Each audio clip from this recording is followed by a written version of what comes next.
"We are ready," Elena said. She stepped forward and adjusted my collar. Her fingers lingered on my neck. Her touch was electric. "Are you ready?" "I was born ready," I said. I looked at her. I looked at Audrey. "But I am not doing this for revenge anymore. Not just for revenge. I am doing this for us. To build a world where we do not have to hide. Where we do not have to apologize." "We already have that world," Audrey said. "You built it." "No," I said. "We built it. Together." I leaned in and kissed Elena. It was a soft kiss, but it held the weight of everything we had been through. Then I turned and kissed Audrey. He tasted like mint and ambition. They were my addiction. They were my reason. "Go," I said softly. "Prepare. I will be here. Watching. Waiting." They left me alone in the office. The rain continued to fall. The city lights flickered. I sat down at my desk. I opened the file on the gala. The guest list. The seating chart. My family had seated me at the back. Near the kitchens. They had planned to hide me. They had planned to treat me like a servant. I picked up the pen. I crossed out the seating chart. I drew a new one. I placed myself at the center. At the head table. I placed Elena and Audrey beside me. I placed Roxy in the corner. I placed my family at the far end. Near the exit. I looked at the new chart. It was perfect. It was a map of the new world order. I leaned back. I closed my eyes. I could hear the sound of the rain. I could hear the sound of my own breathing. I was calm. I was not afraid. I had died once. I had come back. And this time I had brought an army with me. Emily could cry. Jason could beg. My parents could rage. Did not matter. The game was over. They just did not know it yet. But in 3 days the lights would come on. And they would see. They would see the empire. They would see the harem. And they would see me. Victoria Sterling. The Queen of the Ashes. I opened my eyes. I picked up the phone. I had one more call to make. To the host of the gala. I needed to confirm my speech. I needed to make sure the microphones were live. I smiled. Oh, they would be live. They would be loud. And everyone would hear. I dialed the number. The game was ready. And I was ready to win. The envelope sat on my desk like a black hole. It was made of heavy cardstock, matte finish, absorbing the light rather than reflecting it. The only decoration was the gold foil embossing of the Global Innovators Gala logo, shimmering like a promise of wealth and power. In my past life I had received an invitation to this event once. I had been seated at the back near the service entrance. I had worn a dress I had bought on clearance because my mother refused to fund my wardrobe. I had watched from the shadows as my sister, Emily, dazzled the crowd in a gown paid for by my shares. I had been the invisible daughter, the hard-working ghost who built the foundation while others danced on the floor. I had been humiliated. I had been silent. And I had died believing I was unworthy of the spotlight. I picked up the envelope now. It felt different in my hand. Heavier. Substantial. I slid my finger under the flap and broke the seal. Inside was a single card. Victoria Sterling. Guest of honor. Keynote speaker. There was no table number. There was no section. There was only my name, centered, bold, and undeniable. I smiled. The organizers had begged for me to attend. They did not know my face yet, but they knew my portfolio. They knew the name Sterling was trending, but they did not know which Sterling they were courting. They thought I was the patriarch Richard. They did not know the patriarch was a dinosaur waiting for the meteor. I was the meteor. I placed the card down and turned to the screen on my wall. It was divided into 4 quadrants. Each showed a live feed from the Sterling family estate. Hidden cameras I had installed years ago, back when I still tried to protect them, back when I thought security was for their safety. Now they were for my intelligence. I zoomed in on the living room. My father was holding a similar envelope. His hands were shaking. Not from age but from greed. My mother was standing over him, peering at the invitation. Emily was on the couch, scrolling through her phone, looking bored. They had received their invitation 10 minutes ago. I had watched the courier deliver it. I had watched my father tip the man excessively, trying to buy favor with the event staff. Look at this. My father's voice came through the speakers in my office. I had the audio synced. Global Innovators. This is it, Catherine. This is where we secure the future. This is where we find investors for the new merger. And Victoria? my mother asked.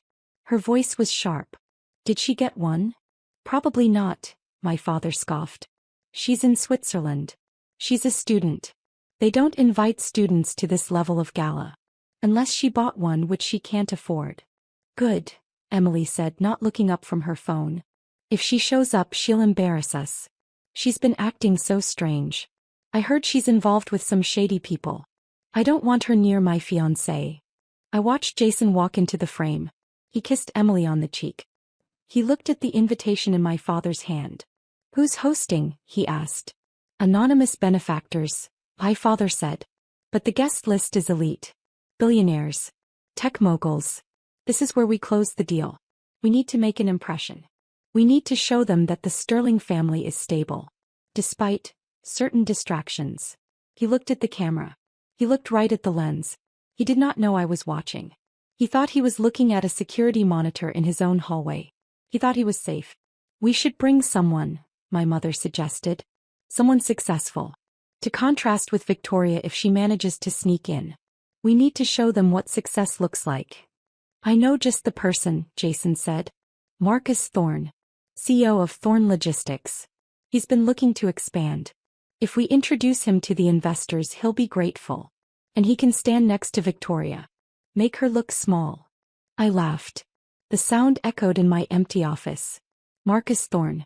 I knew him. He was one of the subordinate CEOs in my network. His company was currently being bailed out by a loan from OmniStream. He reported to Audrey. He did not know it yet, but he worked for me. They planned to bring my employee to humiliate me. They planned to use my own infrastructure to crush me. The irony was so thick I could taste it. Tasted like copper. Tasted like blood. I pressed the intercom button. Audrey. Elena. Proxy. My office. Now. They arrived within minutes. They did not knock. They entered with the confidence of women who knew they owned the building. Audrey carried her tablet. Elena carried a garment bag. Roxy carried nothing, but her eyes scanned the room before she even looked at me. They stood before my desk. They waited. The invitations have been delivered, I said. I tapped the card on my desk. They think I am not invited. They think I will be absent. Or if I appear, they think I will be a guest in the cheap seats. They are wrong, Elena said. She stepped forward. She opened the garment bag. Inside hung the dress. It was finished. It was a masterpiece. Black silk that looked like liquid night. The shoulders were structured sharp enough to cut glass. The back was open, revealing the spine, vulnerable yet strong. It was not a dress for a victim. It was a dress for an executioner. I finished the stitching last night. It is ready. Good, I said. I stood up and walked around the desk. I touched the fabric. It was cool. Audrey. The finances. Have you prepared the reveal? Audrey adjusted her glasses. The portfolio is ready. The screen behind the stage is programmed. When you step up, it will display your net worth. Your holdings. Your acquisitions. It will update in real time. They will see the numbers grow as you speak. Roxy, I said. Security. Perimeter is locked, Roxy said. Her voice was gravel. No unauthorized entry. No leaks. The press will be controlled. We have bought the exclusive rights to the footage. No one broadcast what we do not allow. Your family will be seated in Section G, Row 10. Far from the stage. Close to the exits. I looked at them. My queens. My warriors. My lovers. They were ready. They were waiting for my command. I felt a surge of affection so strong it almost overwhelmed the cold calculation in my chest. They were not just employees. They were my life. In my past life I had no one. I had fought alone. I had died alone. Now I looked at the women who would stand between me and the world. They plan to bring Marcus Thorne, I said. They think he is their ally. They think he will help them humiliate me. Audrey smiled. It was a rare smile. Marcus is expecting a call from me tomorrow. He will be informed of the new ownership structure. He will know who signs his checks. When he sees you, he will not stand beside you to mock you. He will stand behind you to serve you. Perfect, I said. I walked to the window. The city was dark, but the lights of the buildings were bright. Somewhere out there, the gala hall was being set up. The chairs were being arranged. The lights were being tested. They were setting the stage for my tragedy. They did not know they were setting the stage for my coronation. I will accept the invitation. But I will not confirm my identity. I will be the mystery investor. The guest of honor. Let them wonder. Let them speculate. Let them build their confidence on the assumption of my absence. And when you arrive? Elena asked. She was standing close to me now. He touched my arm. Her fingers were warm. When I arrive, I said, turning to face her, I will not sneak in. I will not use the service entrance. I will use the main doors. The red carpet. And you will be with me. Both of you. Roxy will be behind us. We will walk in together. And we will not stop until we reach the front.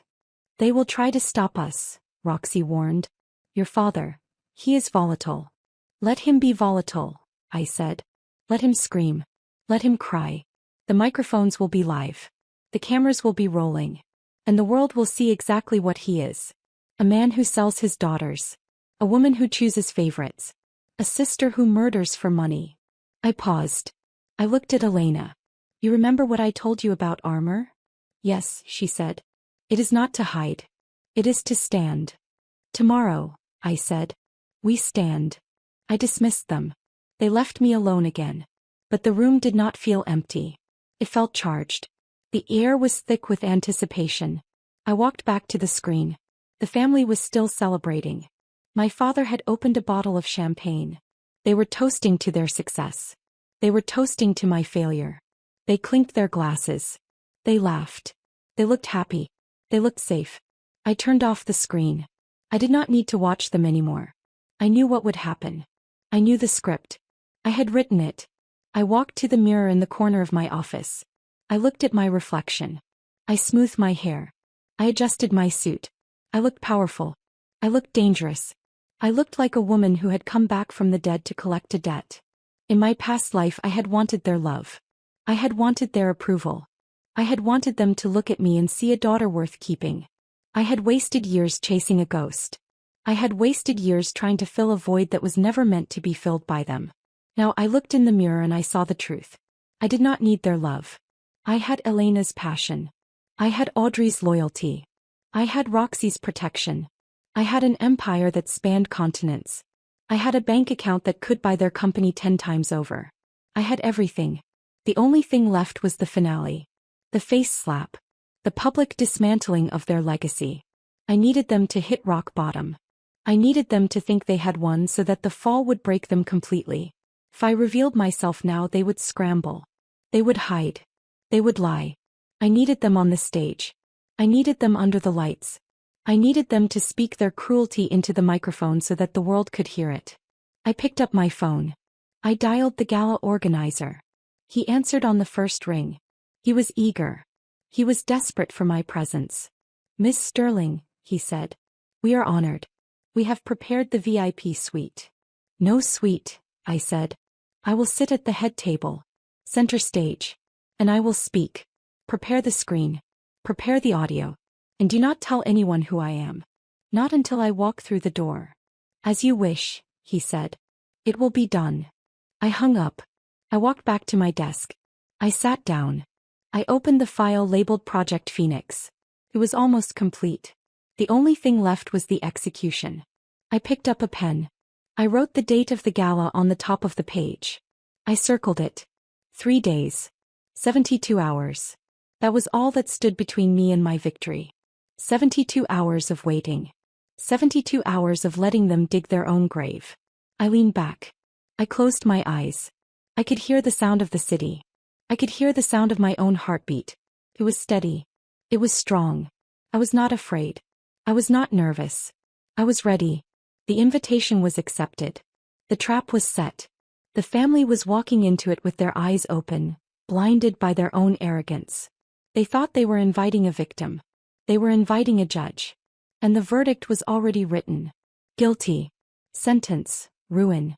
I opened my eyes. I looked at the black card on my desk.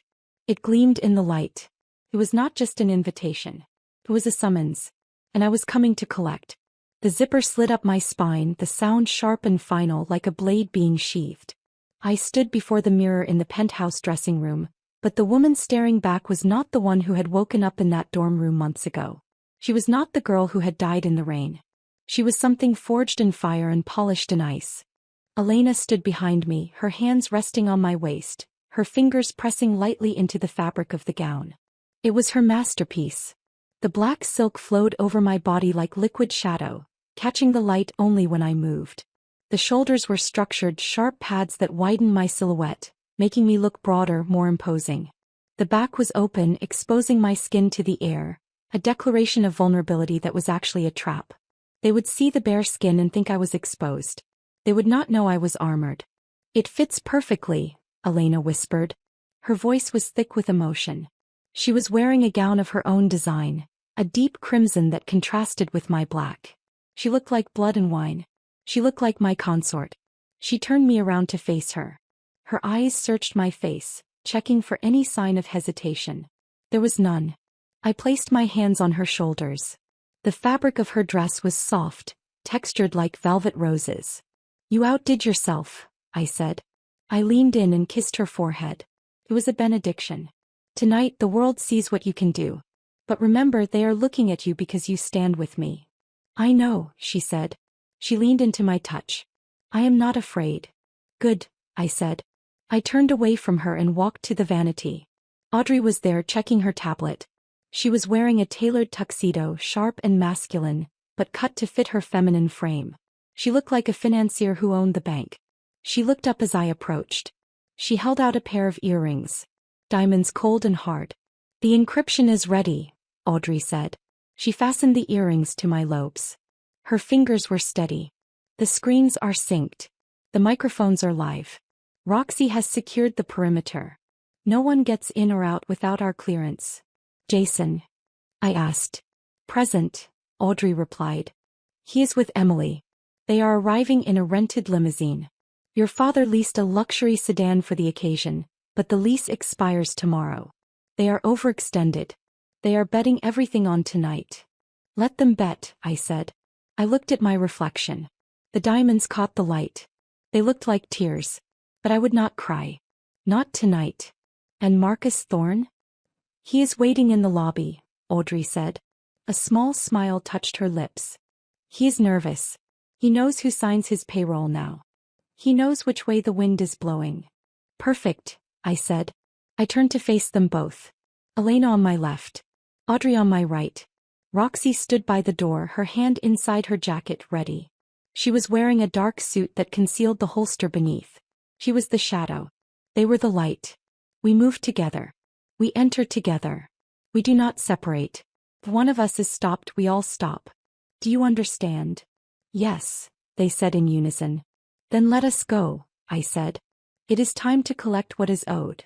We left the penthouse and descended to the garage. The convoy was waiting. 3 black SUVs. Armored. Tinted windows that reflected the concrete walls like mirrors. I slid into the back of the lead vehicle. Elena and Audrey followed. Roxy took the front seat.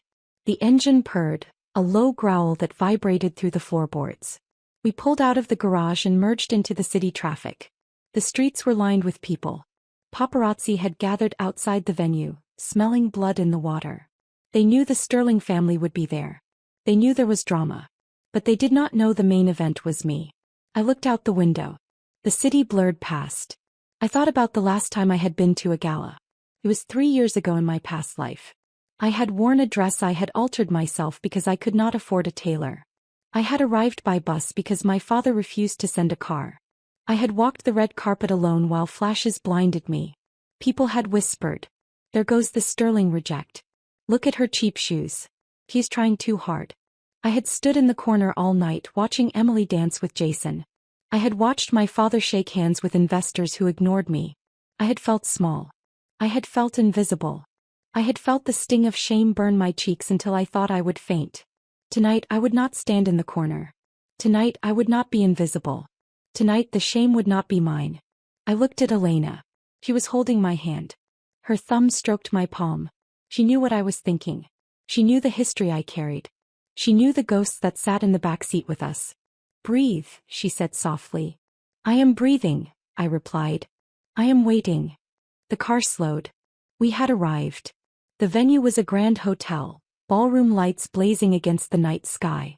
Red carpet rolled out from the entrance like a tongue waiting to taste the famous. I could see the family's limousine parked near the curb. It was shiny but cheap. The door opened. My father stepped out. He adjusted his tuxedo. He looked important. He looked like a man who believed his own lies. My mother stepped out next. She was draped in pearls that looked fake under the streetlights. Emily followed. She was wearing a pastel gown, soft and flowing. She looked like a princess. Jason held her hand. He looked like a man who thought he had won the lottery. They walked toward the entrance. They smiled for the cameras. They waved. They were performing. They were actors in a play that was about to be cancelled. Our car pulled up behind them. The paparazzi turned. They saw the black SUVs. They saw the armor. They saw the lack of logos. This was not a rented limo. This was private security. This was power. The cameras clicked. A murmur went through the crowd. Who was it? A celebrity? Foreign dignitary? A tech mogul? The door of my car opened. Roxy stepped out first. She scanned the area. She nodded. I stepped out. The air was cool against my bare back. The flashes erupted. It was like a storm of lightning. But I did not flinch. I did not squint. I stared straight ahead. Elena stepped out beside me. Audrey stepped out on the other side. We formed a triangle. A phalanx. We walked toward the red carpet. The family was at the entrance. They had not heard the cars behind them. They were busy signing autographs for people who did not care about them. Then my father turned. He heard the commotion. He looked back. His eyes widened. He saw the cars. He saw the security. He saw us. For a second he did not recognize me. The dress was different. The posture was different. The aura was different. I was not the daughter who slouched. I was the woman who stalked. Then recognition hit. It hit him like a physical blow. He staggered. His hand went to his chest. My mother dropped her purse. It hit the ground with a clatter. Emily froze. Her smile shattered. It fell from her face like a mask slipping off. Jason stepped back. He pulled Emily slightly behind him. He was trying to hide her. He was trying to hide himself. I kept walking. I did not stop. I did not look at them. I looked at the cameras. I smiled. It was a smile of victory. I stepped onto the red carpet. The reporters shouted questions. Who are you? Are you the mystery investor? Is that Victoria Sterling? I did not answer. I let them guess. I let the mystery build. I walked past my family.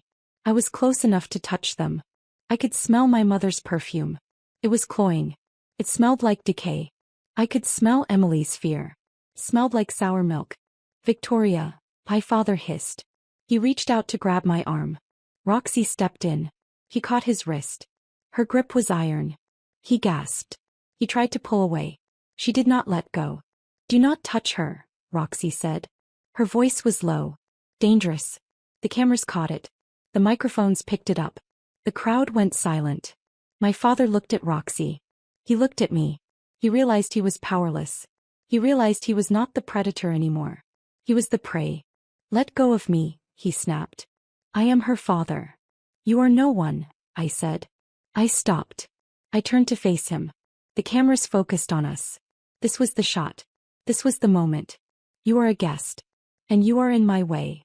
You cannot speak to me like that, he said. His voice was shaking. People are watching. Good, I said. Let them watch. I looked at Emily. She was crying. Real tears this time. Not the fake ones she used at home. These were tears of terror. She knew what was coming. She knew the script had changed. You look tired, Emily, I said. My voice was loud enough for the front row of reporters to hear. Is the stress too much? Do you need me to handle your paperwork again? The reporters laughed. It was a cruel sound. Emily sobbed. She covered her face. Jason tried to step forward. This is harassment, he said. She is unstable. Security, I said calmly. Roxy released my father. She stepped toward Jason. He stopped. He raised his hands. He backed away. He was not a hero. He was a coward. He had always been a coward. Come, I said to Elena and Audrey. We have a table to find. We turned and walked into the hotel. The family stood on the curb. They were abandoned. The reporters swarmed them. Is it true you are bankrupt? Did she cut you off? Why is she with those women? The questions fired like bullets. They had no answers. They had no script. They were exposed. I walked through the lobby. The staff bowed. They knew who I was. The organizer rushed to meet me. He was sweating. He was terrified. He thought I was angry. "Miss Sterling," he stammered. "Welcome. Your table is ready. The head table. Center stage." "Good," I said. I did not stop. I walked to the ballroom doors. They were closed. Inside I could hear the murmur of the elite. The billionaires. The heroes. The people who mattered. They were waiting. They thought they were waiting for a man. They thought they were waiting for a patriarch. They were wrong. They were waiting for me. I placed my hand on the door. Elena stood on my left. Audrey on my right. Roxy behind. We were a unit. We were a force. I pushed the doors open. The sound of the room died instantly. Hundreds of eyes turned to me. The chandeliers glittered above. The tables were set with crystal and silver. And at the front, the stage was set with a single podium and a massive screen behind it. The screen was black. Waiting. I walked down the aisle. The crowd parted. They made way for me. They sensed the power. They sensed the money. They sensed the future. I did not look at the faces. I looked at the stage. I looked at the screen. I thought about the grave. I thought about the rain. I thought about the knife. And I thought about the woman who had walked out of it. I reached the stage. I stepped up. I turned to face the room. I saw my family enter behind me. They were being ushered to the back. To the table near the kitchen. They looked small from up here. They looked like ants. I placed my hands on the podium. I leaned into the microphone. The feedback hummed. A low vibration that shook the room. I looked out at the sea of faces. I looked at the camera in the corner. It was recording. It was broadcasting. I smiled. I was ready. The arrival was complete. The shock was delivered. Now came the execution. I took a breath. The air tasted like victory. Tasted like freedom. I opened my mouth to speak. But I waited. I let the silence stretch. I let them wonder. I let them fear. Because fear was the best appetizer. And I was going to feed them a feast. The silence in the ballroom was not empty. It was heavy. It pressed against my eardrums, a physical weight composed of the held breaths of 500 of the wealthiest people in the city. They were waiting. They were watching. The spotlight above me was hot, a concentrated beam of white fire that isolated me from the darkness of the audience. It felt like an interrogation lamp, but I was not the suspect. I was the judge. I stood behind the podium, my hands resting on the polished wood. I could feel the grain beneath my fingertips. I could feel the vibration of the microphone stand humming with potential energy. In my past life, this moment would have been my nightmare. I would have been standing in the shadows, hoping no one noticed me, hoping no one asked me to speak. I would have been terrified of stumbling over my words, terrified of looking foolish in front of my father's peers. But that girl was dead. She had drowned in the rain. The woman standing here now did not fear the light. She commanded it. I looked out at the sea of faces. They were blurred by the glare of the spotlight, but I knew who was there. I knew the CEOs who had rejected my father's loans. I knew the investors who had laughed at his proposals. And I knew where my family was sitting. I did not need to look to know they were in the back, near the service doors, seated at the table with the wobbly leg and the stained cloth. They had been placed there by the organizer following my instructions. They were hidden. They were marginalized. But I knew my father. Richard Sterling was a man who could not tolerate being invisible. He was a man who needed to be the center of every room he entered. He would not stay in the shadows. He would come for me. He would try to reclaim the narrative before I could solidify mine. I was counting on it. I was waiting for it. I leaned into the microphone. The feedback hummed a low warning sound. "Good evening," I said. My voice was amplified, filling the vast space without effort. It was calm, controlled. "Welcome to the Global Innovators Gala. I am honored to stand before you tonight not as a beneficiary of old money, but as an architect of new value." I paused. I let the words settle. I saw heads nodding in the front rows. They liked the sound of innovation. They liked the sound of value. "We often talk about legacy," I continued. "We talk about what we inherit. But true legacy is not what is given to you. It is what you build when you are given nothing. It is what you create when you are told you are worthless." I saw movement in the periphery. Near the back of the room, A figure standing up, pushing back a chair. The scrape of wood against floor was amplified by the silence. I did not stop speaking. I did not turn my head. I kept my eyes on the crowd. Family is often cited as the foundation of success, I said. But what happens when the foundation is rotten? What happens when the people who are supposed to protect you are the ones who sell you? The figure was moving down the aisle. It was him. Richard. He was wearing his best tuxedo, the one he saved for mergers and funerals. He looked flushed. His face was purple with suppressed rage. He was marching toward the stage. He thought he was saving the family honor. He thought he was rescuing a wayward daughter. He did not know he was walking into a trap. My mother was trying to pull him back. I saw her hand on his arm. He shook her off. Emily was sitting still, her head in her hands. He knew. She knew what happened when father lost control. Jason was standing now too, looking nervous. He was calculating the exit route. Victoria. My father's voice boomed. He did not have a microphone, but the acoustics of the room carried his anger. He reached the foot of the stage. He looked up at me. His eyes were wide, bloodshot. Stop this nonsense. Come down here. You are embarrassing yourself. You are embarrassing us. The crowd murmured. Heads turned.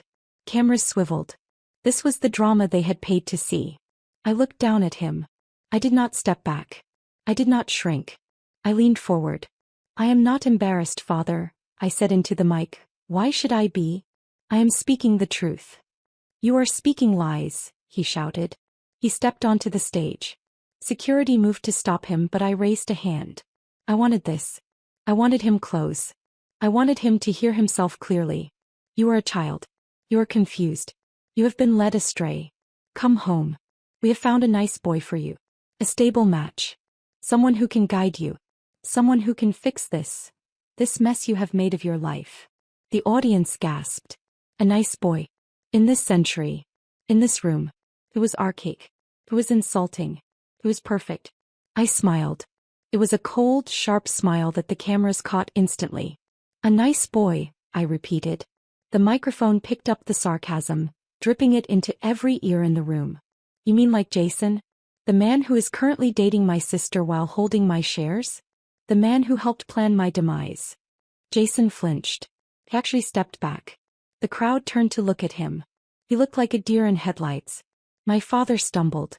He had not expected me to say that. He had not expected the specifics. That is a lie, he stammered.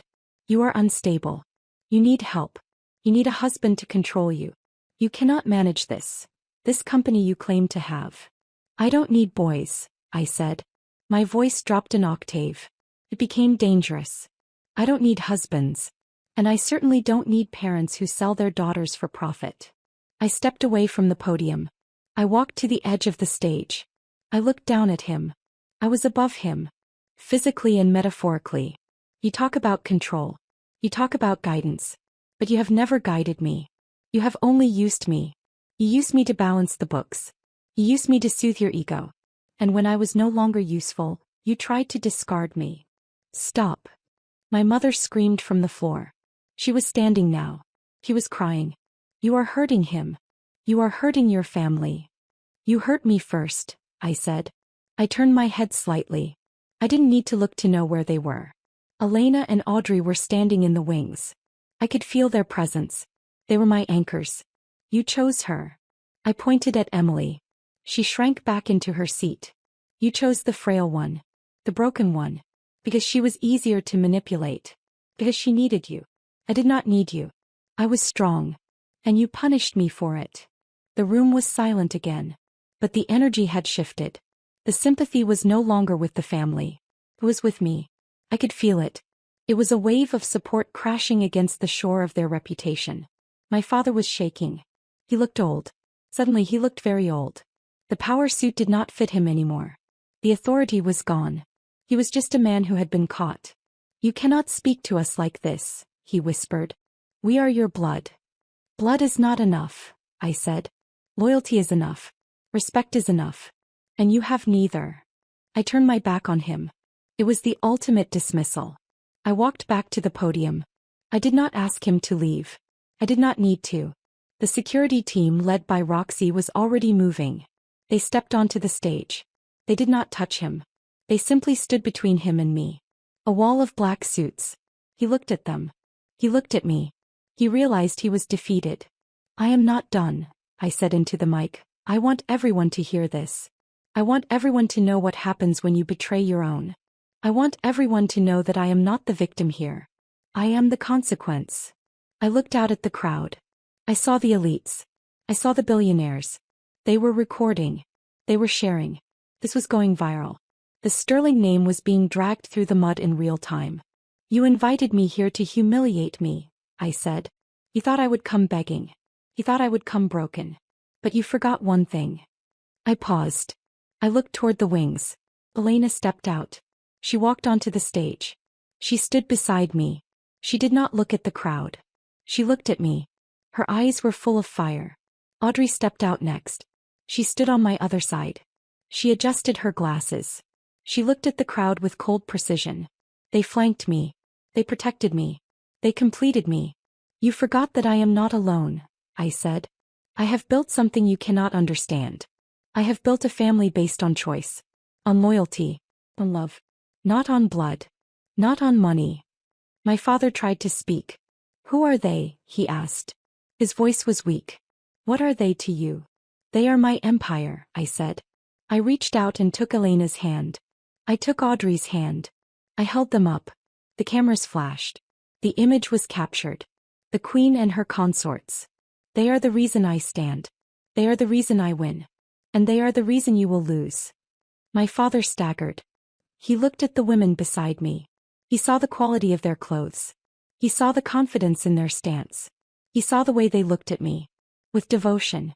Love. He realized he could not compete with that. He could not buy that. He could not manipulate that. You are shameful, he spat. Parading them around like what? I challenged. Like partners. Like equals. Like the women who built this company while you were spending your days playing golf. I leaned into the mic again. Let them talk. Let them judge. I do not care. Because tonight the truth is out. Tonight the mask is off. And tomorrow the market opens. Roxy stepped forward. She placed a hand on my father's shoulder. Sir, she said. You need to return to your seat. Or you will be escorted out. He looked at her. He looked at me. He saw there was no hope. He turned and walked away. He walked back down the aisle. The crowd parted for him, but not out of respect. Out of disgust. He sat down at the back table. He put his head in his hands. My mother followed him. Emily stayed seated. She was looking at me. Her eyes were wide. She was terrified. She knew what came next. This was only the beginning. The verbal humiliation was done. The financial humiliation was next. I turned back to the crowd. I straightened my spine. I smoothed my dress. I was not shaken. I was energized. The confrontation had fueled me. It had validated me. I looked at Elena. He squeezed my hand. I looked at Audrey. She nodded. They were ready for the next phase. I was ready for the next phase. Now, I said into the mic, now that we have cleared the air. Now that we have addressed the past. Let us talk about the future. I pressed the button on the podium. The screen behind me lit up. It was still black. But soon it would not be. Soon it would show the numbers. Soon it would show the truth. But for now I let the silence linger. I let the family sit in their shame. I let the crowd digest the scandal. I let the virus spread. I looked out at the sea of faces. I saw the respect in their eyes. I saw the fear. I saw the desire to be on my side. I had won the room. I had won the narrative. And I had done it without raising my voice. I had done it with the truth. Thank you, I said. I stepped back from the mic. I did not leave the stage. I stayed there. With them. With my women. We stood together under the lights. We stood together in the center of the storm. And we were not afraid. We were victorious. The family was broken. The X was exposed. And I was just getting started. The screen behind me began to hum. The data was loading. The numbers were compiling. The final blow was coming. But for this moment I let them breathe. I let them sweat. Because the wait is always worse than the fall. And they had a long wait ahead of them. I looked at my father's back. He was shaking. I smiled. It was over. He just didn't know the final score yet. But he would. The screen behind me remained black for a heartbeat longer, a void holding its breath before the explosion of light. I could feel the anticipation radiating from the crowd like heat waves. They were leaning forward in their seats, glasses half raised to lips that had forgotten to drink. They were waiting for the trick. They were waiting for the bluff. My father was sitting in the back, his head still in his hands, but I knew he was listening. He was praying that the screen would remain blank. He was praying that I would be exposed as a fraud. He wanted me to be a fraud. It was easier for him to hate a liar than to respect a queen. But I was not a liar. I was a prophet. I had seen the future and I had bought it. I pressed the second button on the podium. The screen flickered to life. It did not show a slide. It did not show a picture. It showed a dashboard. A live, breathing financial interface that pulsed with green light. The logo of OmniStream appeared in the center, rotating slowly. Then the numbers began to scroll. They moved fast, too fast for the average person to read, but the elites in the room knew how to read them. They knew what those digits meant. Revenue. Profit margin. Market share. Valuation. The numbers climbed. They passed the million mark. They passed the 10 million mark. They did not stop. They climbed into the hundreds of millions. And then the final figure appeared at the bottom of the screen. Total net worth. Consolidated assets. The number glowed in stark white against the black background. It was 10 times larger than the Sterling family's entire legacy. It was enough to buy the hotel we were standing in. It was enough to buy my father's company 10 times over and still have change for lunch. A gasp rippled through the room. It started in the front row and moved back like a wave. I heard the clink of a glass being set down too hard. I heard the sharp intake of breath from the event organizer. I did not look at the crowd. I looked at the back of the room. I looked at my father. He had lifted his head. His mouth was open. He was staring at the screen as if it were a hallucination. He was shaking his head slowly, denying the reality of the light. My mother had grabbed his arm. Her nails were digging into his suit. She was whispering something frantic. Emily was staring at me. Her eyes were wide, devoid of tears now. She was just hollow. She realized that the sister she had mocked, the sister she had murdered in my past life, was worth more than God. Jason was looking at his phone. He was checking the stock ticker. He was realizing that he had bet on the wrong horse. He was realizing that he had thrown away a fortune for a handful of scraps. This, I said into the microphone. My voice was calm, cutting through the murmurs. This is not inheritance. This is not a trust fund. This is not a gift from a father who loves me. I paused. I let the insult land. This is built. This is earned. This is the value of innovation. This is the value of loyalty. I gestured to the screen. OmniStream. Velvet and Vine. Neuralink Holdings. Safe Haven Logistics. These are not shell companies. These are industries. And I own the majority share of every single one. I turned slightly. Elena was standing in the shadows of the wing. The light from the screen caught the sequins on her dress. She looked like a star captured in the dark. Audrey was beside her, holding a tablet that was synced to the main display. They were not just decorations. They were the architects. I wanted the room to know that. I wanted the room to know that this empire was not built by a lone wolf. It was built by a pack. I did not do this alone, I said. I built this with women who were told they were too soft. Too emotional. Too weak. We took those weaknesses and we forged them into weapons. We took the silence they demanded of us and we turned it into strategy. I looked back at my father. He was standing up again. He was stumbling toward the aisle. He could not stay seated. The numbers were hurting him. They were physical blows. It is fake, he shouted. His voice cracked. It is manipulated. She is a child. He cannot own that much. Check the records. Check the filings. The records are public. Audrey's voice came from the side. She stepped into the light. She walked onto the stage with a tablet in her hand. She looked professional. She looked lethal. The SEC filings were submitted this morning. The tax returns are verified. The assets are liquid. You can check them yourself, Mr. Sterling. But I advise you not to. Your credit score might not survive the inquiry. The crowd laughed. It was a nervous laugh, but it was laughter. My father froze. He looked at Audrey. He did not recognize her. She was just a girl to him. A subordinate. He did not know she held the keys to the kingdom. Who are you? He demanded. I am the CFO, Audrey said. She adjusted her glasses. The light glinted off the lenses. I manage Miss Sterling's portfolio. I manage your daughter's money. And I can tell you exactly how much you owe her in back taxes alone. My father staggered. He looked like he had been punched. He looked at me.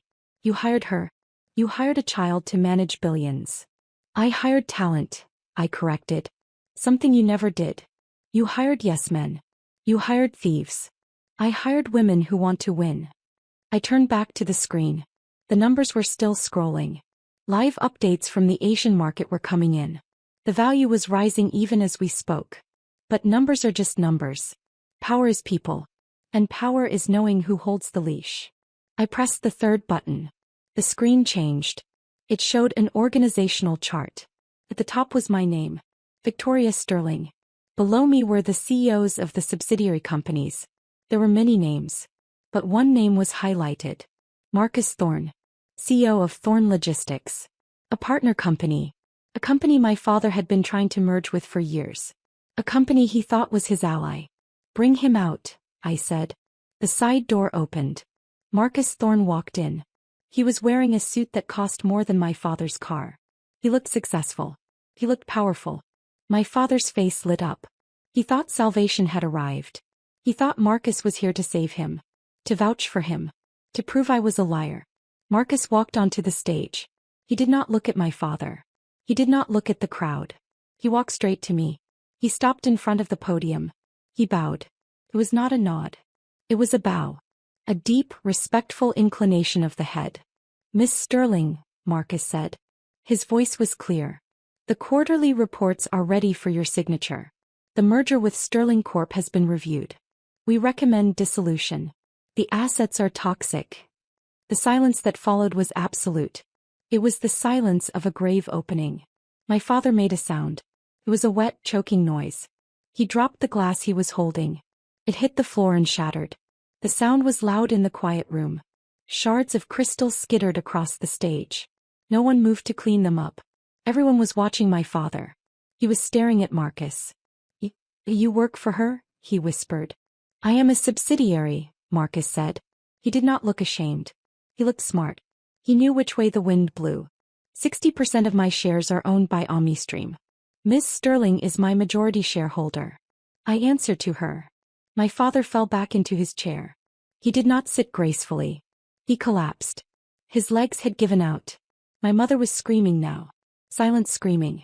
Her mouth was open but no sound came out. Emily was crying again. But these were not tears of manipulation. These were tears of genuine loss. She had lost the man. She had lost the money. She had lost the status. She had lost everything. And I had gained everything. I looked down at them. I felt no pity. Pity was for victims. I was not a victim. I was the victor. You wanted to humiliate me, I said. My voice was soft now. Intimate. You wanted to show the world I was nothing. Instead you showed the world exactly what you are. You are small.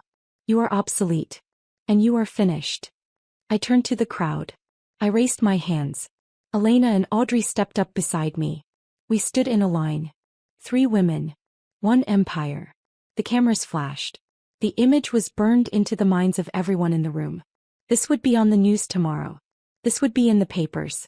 The Sterling daughter had not just survived. She had conquered.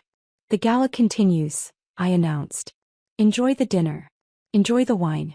But remember this night. Remember that the old ways are dead.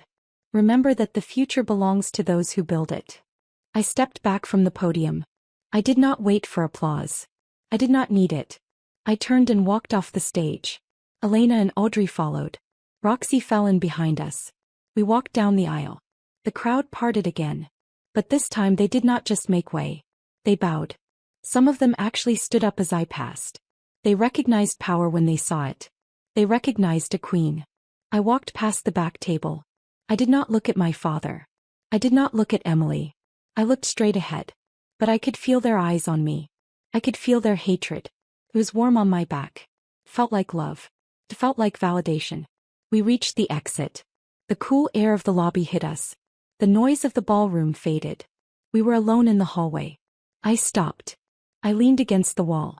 My legs were shaking. Just slightly. The adrenaline was fading. The reality was setting in. I had done it. I had destroyed them. I had won. Elena stepped forward. She placed her hands on my face. Her palms were cool. You were magnificent, she whispered. We were, I corrected. I covered her hands with mine. I could not have done it without you. Audrey stepped in. She wrapped her arms around my waist. She rested her head on my shoulder. The stocks are already reacting, she said. Sterling Corp shares are down 40% in after-hours trading. They will be bankrupt by Monday. Good, I said. I closed my eyes. I let myself feel the weight of them. The weight of their love. The weight of their loyalty. Let them crash. Let them burn. We will build something new on the ashes. Roxy stood guard at the end of the hall. She nodded to me. The car is ready, she said. The press is waiting outside. Let them wait, I said. I opened my eyes. I looked at my women. We are not done yet. This is just the beginning. The family is ruined. But the empire is just getting started. I pushed off the wall. I straightened my spine. I smoothed my dress. I was ready for the next step. I was ready for the world. I took Elena's hand. I took Audrey's hand. We walked toward the exit. Toward the cars. Toward the future. Behind us, the ballroom was in chaos. My family was picking up the pieces of their shattered lives. But I was not looking back. I was never looking back again. The grave was behind me. The sky was ahead. And I was flying. The quiet backstage was a stark contrast to the roar of the ballroom. Here in the private suite reserved for the keynote speaker, the air was still and cool. The thick carpet swallowed the sound of my footsteps as I walked to the window. Below, the city was a grid of lights, indifferent to the destruction I had just wrought. Inside the room, the only light came from the vanity mirror, casting long shadows across the floor. Elena was sitting on the velvet sofa, her heels kicked off, rubbing her arches. Audrey was standing by the table, reviewing the final stock tickers on her tablet. Roxy was at the door, arms crossed, watching the hallway.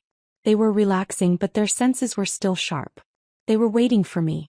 I turned from the window and looked at them. My heart was still beating fast, but it was not from fear. It was from the thrill of the kill. The gala was over. The public humiliation was complete. But there was one more thing left to do. The legal severing. The final cut. A knock came at the door. It was not the polite tap of a waiter. It was the heavy, desperate pounding of people who had nowhere else to go. Roxy looked at me. I nodded. She opened the door. They stumbled in. My father, my mother, my sister, and Jason. They looked nothing like the family who had arrived in the limousine hours ago. My father's tuxedo was rumpled, his tie loosened, his face gray with shock. My mother's pearls were crooked, her makeup smeared from crying. Emily was clinging to Jason's arm, her eyes red and swollen. Jason looked like a man who had just lost his wallet, his life, and his soul all at once. They stood in the center of the room, looking around as if they expected to find weapons. In a way, they were right. I was the weapon. Victoria, my father said. His voice was raspy. He tried to sound authoritative, but it cracked. We need to talk. This display tonight. It has gone too far. You have ruined us. The stock. The company. It is all collapsing. I did not ruin you, I said. I walked to the desk and sat down. I did not offer them chairs. I wanted them to stand. I wanted them to feel the discomfort of being guests in my space. You ruined yourselves. I simply turned on the lights. We are your family, my mother pleaded. She stepped forward, her hands clasped. Blood is thicker than water, Victoria. You cannot let us starve. You have so much. Look at this room. Look at those women. You have enough to share. Just give us a loan. A small percentage. We can rebuild. Rebuild what? I asked. A legacy of lies? A company built on fraud. I opened the drawer of the desk. I pulled out a folder. It was thick, bound in leather. I placed it on the desk. You are not here for a loan. You are here because you are bankrupt. You are here because the banks have frozen your assets. You are here because you have nowhere else to go. Emily stepped forward. He tried to use the old trick. The tears. The trembling lip. Please. I didn't know it would come to this. I was just trying to protect myself. Jason told me, he said you were going to cut us off. I was scared. Stop, I said. The word was sharp. She flinched. Do not lie to me. Not anymore. I know what you did. I know what you planned. And I know what you did in the past life I left behind. I saw the confusion in their eyes. They did not understand the rebirth. They did not understand that I was operating on knowledge they could not comprehend. You do not need to understand. You just need to sign. I pushed the folder across the desk. It slid over the polished wood and stopped at the edge. My father looked at it. He did not touch it. What is this? A settlement, I said. And a severance. Inside are the legal documents that transfer the remaining Sterling Corp assets to my holding company. In exchange, I will pay off the immediate debts. The ones that will send you to prison for fraud. And our shares? My father asked. His eyes narrowed. Greed was still alive in him. Even now. Even here. We still own 40%. No, I said. You do not. Read Clause 4. He opened the folder. His hands were shaking. He turned the pages. He stopped at Clause 4. His face went white. This is impossible. Grandfather's will. It said the shares were irrevocable.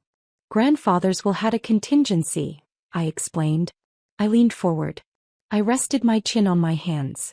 If any beneficiary acted against the best interests of the company or the family legacy, the shares could be revoked by the majority holder. I am the majority holder. And you acted against the company. You embezzled funds. You manipulated stock prices. You attempted to sell insider information to competitors. I have the proof. It is in the appendix.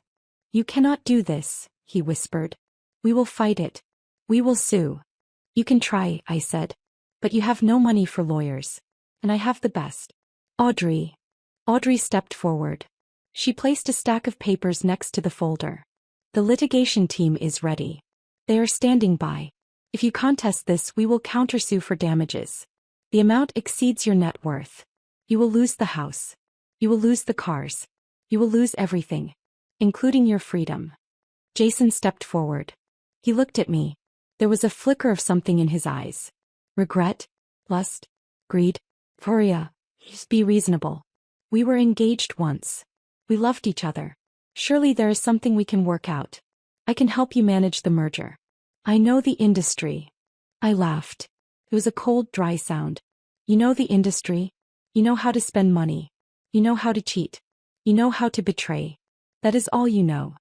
I stood up. I walked around the desk. I stopped in front of him. I was close enough to smell his cologne. It was cheap. You're not a partner, Jason. You are a liability. And I do not keep liabilities. Please, Emily said. She dropped to her knees. It was theatrical. It was pathetic. I am your sister. We share blood. You cannot throw me away. I looked down at her. I felt nothing. No pity. No anger. Just emptiness. The hatred was gone. It had been burned away in the fire of my success. Blood is just fluid, Emily. It carries oxygen. It carries nutrients. It does not carry loyalty. Loyalty is chosen. And I have chosen my family. I gestured to Elena and Audrey. They were standing together near the sofa. They looked at me with love. With pride. They are my family.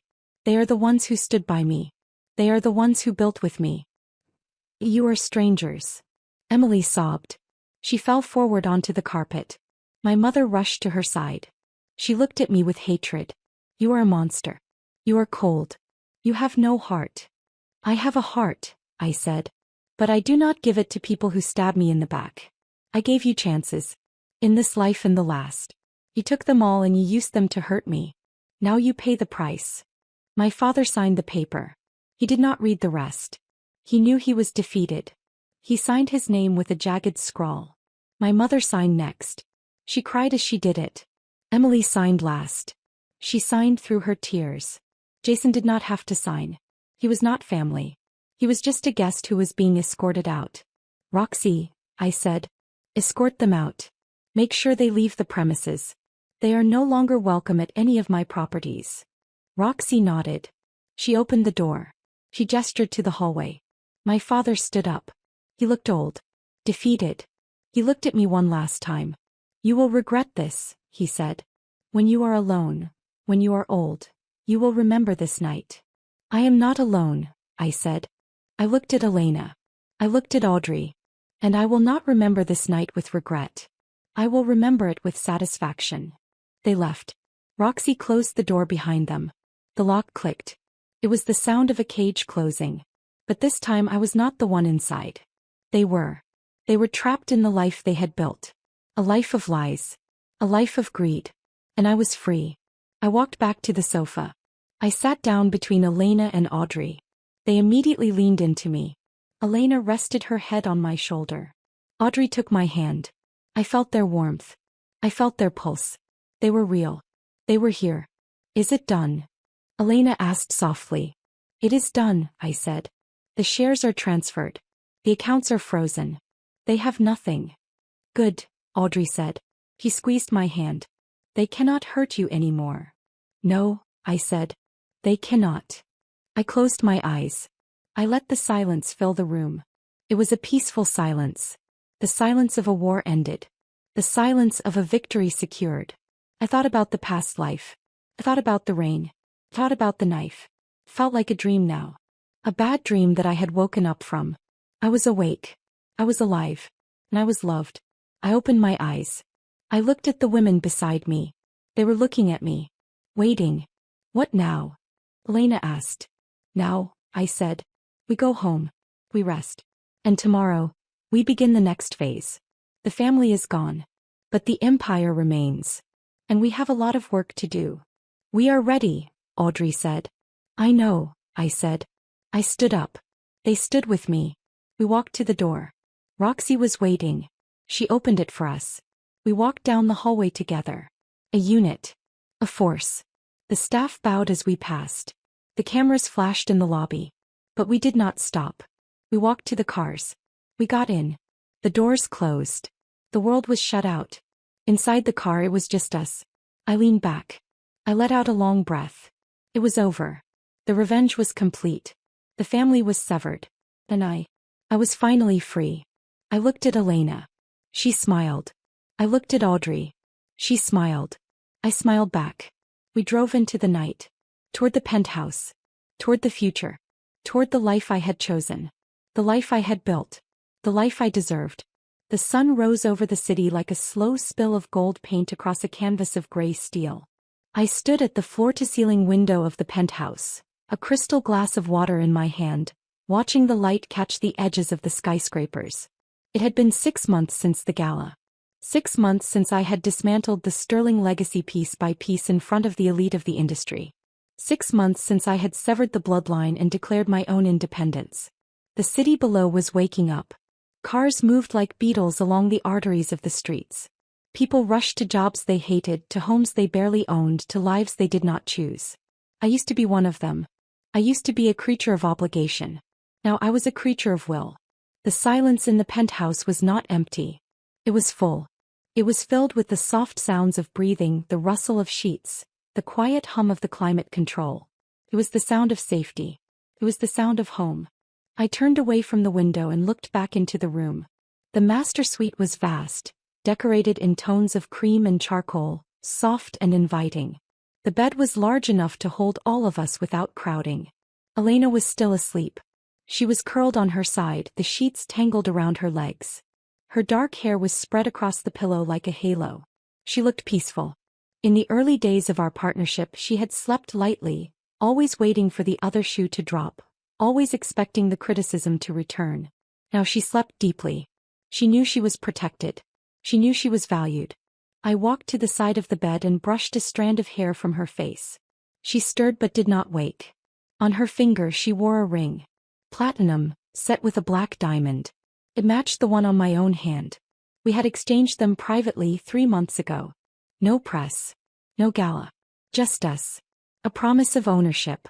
A promise of forever. Audrey was sitting at the desk in the corner of the room. She was already awake. She never slept as late as the rest of us. She was wearing my shirt unbuttoned at the collar, her glasses perched on her nose. She was reviewing the morning markets on her tablet.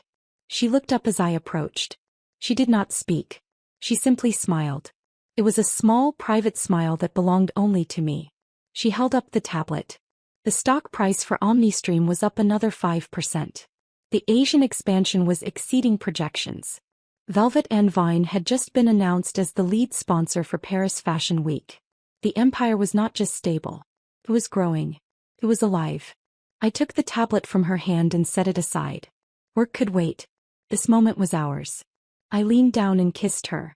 He tasted like coffee and mint. She wrapped her arms around my neck and pulled me closer. She was warm. She was solid. He was mine. Roxy was standing by the door. She was never far. Even in the safety of the penthouse, she maintained her vigil. She was wearing her casual attire today, dark jeans and a fitted black shirt, but the holster was still there beneath the fabric. He caught my eye and nodded. He was part of this too. Not just a guard. Not just an employee. He was family. She had her own room in the penthouse. She had her own place at the table. We did not hide what we were. We did not apologize for the structure of our love. It was not traditional. It was not simple. But it was honest. In my past life I had tried to fit into a box designed by men. I had tried to be the wife, the daughter, the victim. I had died for it. In this life I had built my own box. I had built a castle. And I invited only those who deserved to enter. I walked back to the window. I picked up the newspaper from the side table. It was a physical copy, a luxury I indulged in sometimes. The headline was not about me. It was about the Sterlings. Sterling Corp files for Chapter 11. Richard Sterling under investigation for fraud. Emily Sterling engagement called off. I read the details with a detached curiosity. Jason had left Emily 2 months ago. He had been seen with an heiress from a rival company. He had tried to climb the ladder again using another woman as a rung. But he was damaged goods now. His reputation was tainted by association with the Sterling collapse. He was struggling to find employment. Emily was living in a small apartment downtown. Her parents had lost the mansion. They were staying with relatives who did not want them. They were alone. They were broken. I felt no satisfaction in their pain. Pain was too strong a word for what I felt. It was indifference. They were irrelevant. They were ghosts from a life I had already buried. I folded the newspaper and placed it back on the table. I did not need to read the rest. The story was over. I thought about the grave. I thought about the rain. I thought about the feeling of the knife sliding between my ribs. It was a memory that would never fully fade. It was a scar on my soul. But it no longer hurt. It served as a reminder. It served as a foundation. I had built this empire on the bones of the girl who died. I had used her grief as mortar. I had used her anger as steel. I had taken the worst moment of my existence and I had transformed it into the best version of myself. I was not the same woman. I was harder. I was sharper. But I was also softer where it mattered. I was soft for Elena. I was soft for Audrey. I was soft for the women who stood with me. I had learned that strength was not about having no weaknesses. It was about choosing who you allowed to see them. I allowed them. I trusted them. And that trust was the strongest armor I possessed. Elena woke up. I heard the sheets rustle. I turned to look at her. She was sitting up, rubbing her eyes. He saw me at the window. She smiled. It was a sleepy, radiant smile. "Come back to bed," she said. Her voice was rough with sleep. It was the most beautiful sound I had heard all day. "I am watching the world," I said. I walked back to the bed. I sat on the edge. She reached out and took my hand. He played with the ring on my finger. "The world can wait," she said. "We are here." Audrey closed her tablet. She stood up and walked over to the bed. She sat on the other side. They flanked me. They anchored me. I looked at them. I thought about the future. We had plans. We were looking at acquiring a competitor in the logistics sector. We were launching a new foundation to support women in business. We were planning a trip to Europe for the fashion shows. The list was endless. But none of it mattered as much as this. The quiet morning. The shared warmth. The knowledge that when I turned around they would be there. In my past life I had wanted a man to save me. I had wanted a husband to validate me. I had thought that love was something you begged for. Something you earned by shrinking yourself. By being quiet. By being useful. I was wrong. Love was not something you begged for. Love was something you built. It was something you commanded. It was something you gave to those who deserved it. And I deserved it. I deserved the loyalty. I deserved the devotion. I deserved the power. I had taken it. No one had given it to me. I had seized it with both hands and I had refused to let go. I looked out the window again. The sun was fully up now. The city was bright. It was bustling. It was full of opportunity. And I owned a piece of all of it. I owned the buildings. I owned the companies. I owned the lives of the people who worked for me. And I owned the hearts of the women who loved me. It was a heavy responsibility. But I was strong enough to carry it. I was Victoria Sterling. I was the CEO. I was the founder. I was the queen. And I was finally happy. Not the hollow happiness of success, but the deep, resonant happiness of peace. I had made peace with my past. I had made peace with my scars. And I had made peace with the woman in the mirror. Elena leaned her head on my shoulder. Audrey rested her hand on my knee. Roxy stood guard at the door. We were a unit. We were a force. We were a family chosen by love and bound by loyalty. The Sterlings were gone. The Jasons of the world were irrelevant. The past was dead. The future was ours. I took a deep breath. I filled my lungs with the air of the new day. Tasted like freedom. Tasted like victory. I touched the ring on my finger again. It was cool against my skin. It was a promise. A promise that I would never go back. A promise that I would never be weak again. A promise that I would protect what was mine. I stood up. The women looked at me. They knew I was about to speak. They knew I was about to begin the day.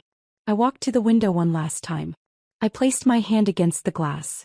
The city stretched out before me. Infinite. Possible. I looked at my reflection. The woman staring back was confident. She was powerful. She was whole. I thought about the girl who died in the rain. I hoped she was watching. I hoped she was proud.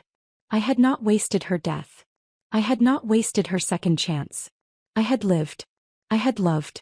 I had conquered. I turned away from the window. I looked at my women.